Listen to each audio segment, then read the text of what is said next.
C'est la dernière enquête de l'Agence française de sécurité sanitaire des aliments qui le montre. La consommation moyenne de sel dans la population française est de 8,5 grammes par jour et par personne. Alors 8,5 grammes par jour et par personne, multiplié par 365 jours et multiplié par 50 millions d'adultes, ça fait 180 000 tonnes de sel. Donc à peu près des quantités de sel similaires à celles que vous voyez ici. Donc des montagnes de sel. Un volume annuel très profitable à l'industrie du sel, mais pas uniquement. Ce n'est pas le sel que l'on rajoute soi-même avec la salière. C'est pour l'essentiel, plus de 80% du sel qui est déjà présent dans les aliments que nous consommons. Donc du sel qui est ajouté au cours de la préparation ou de la transformation de ces aliments par le secteur agroalimentaire. Donc c'est vrai du pain, du fromage, charcuterie, soupe, céréales, tous les plats préparés en général.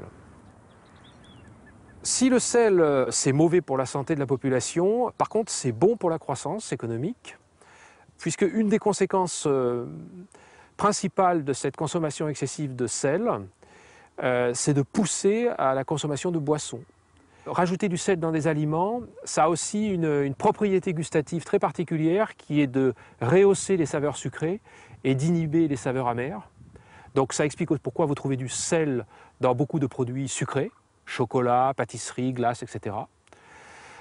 Et une troisième fonction, c'est que quand vous rajoutez du sel dans des aliments carnés, en général, donc charcuterie, poisson, fromage ou autre, vous augmentez la quantité d'eau présente dans l'aliment.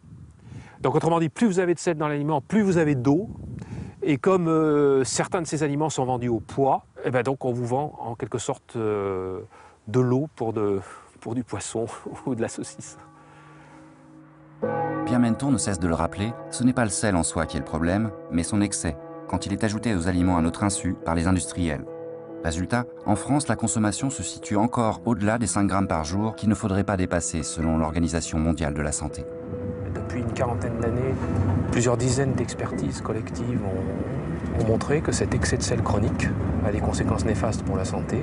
En premier lieu, elle augmente le risque d'hypertension et donc de maladies cardiovasculaires. Et il faut rappeler que c'est une des premières causes de mortalité et de morbidité en France actuellement. Pierre Menton n'est pas le seul chercheur à lancer l'alerte. Depuis plus de 10 ans, à travers le monde, tous les experts de l'OMS dénoncent à l'unanimité les ravages de l'excès de sel dans notre alimentation. L'hypertension est la principale cause de mortalité dans le monde à travers les accidents cardiovasculaires. Et la forte surconsommation de sel dans presque tous les pays en est l'une des principales causes. Si on réduit cette consommation de sel, l'hypertension baissera elle aussi. Et on sauvera la vie de milliers de gens qui meurent inutilement d'accidents cardiovasculaires. Nous avons calculé qu'une réduction de 3 grammes de sel par personne et par jour sauverait entre 1 et 2 millions de vies par an dans le monde. Il a été demandé que progressivement l'industrie agroalimentaire réduise les quantités de sel dans ses aliments. À ma connaissance, ça n'a pas été fait. Mais il n'y a pas eu de texte réglementaire obligeant l'industrie agroalimentaire à le faire. Depuis 2002, donc la position officielle des pouvoirs publics français, c'est de reconnaître l'existence du problème, mais de dire on se repose sur le volontariat du secteur agroalimentaire pour remédier à ce problème. Or, on voit actuellement, et c'est la dernière enquête de l'AFSA qui le montre très très bien, que la situation n'a pratiquement pas évolué entre 2000 et 2007 en France sur le problème de l'excès de sel. Des rapports, les tiroirs des ministères en sont pleins. Bon, entre un rapport et quelque chose qui existe après, il faut qu'il y ait une loi et des décrets d'application. Or, souvent en France, il y a la loi, mais il n'y a pas de décret d'application.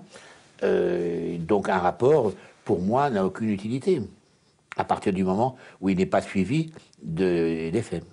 Il faut savoir qu'il y avait eu un groupe de travail mis en place avec l'AFSA, qui est l'agence de santé, sur ces questions, et qu'il y a eu un chantage de l'industrie agroalimentaire qui ne voulait pas signer le rapport si, dans les recommandations qui sortaient de ce groupe de travail, il y avait le fait de mentionner sur les plats la quantité de sel.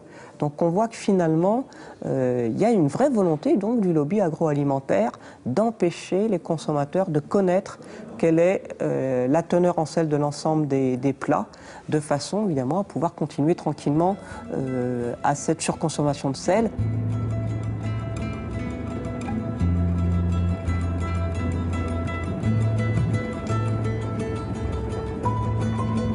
Pierre Menton prêche inlassablement aux quatre coins du pays pour que l'évidence scientifique l'emporte sur les intérêts d'un secteur économique puissant.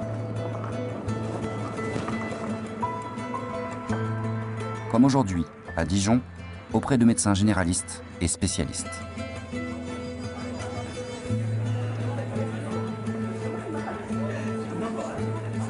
Sur le problème de l'excès de sel, comme sur les autres problèmes de santé publique, vous restez le meilleur relais auprès de la population des messages de santé que l'on peut émettre, et de très loin.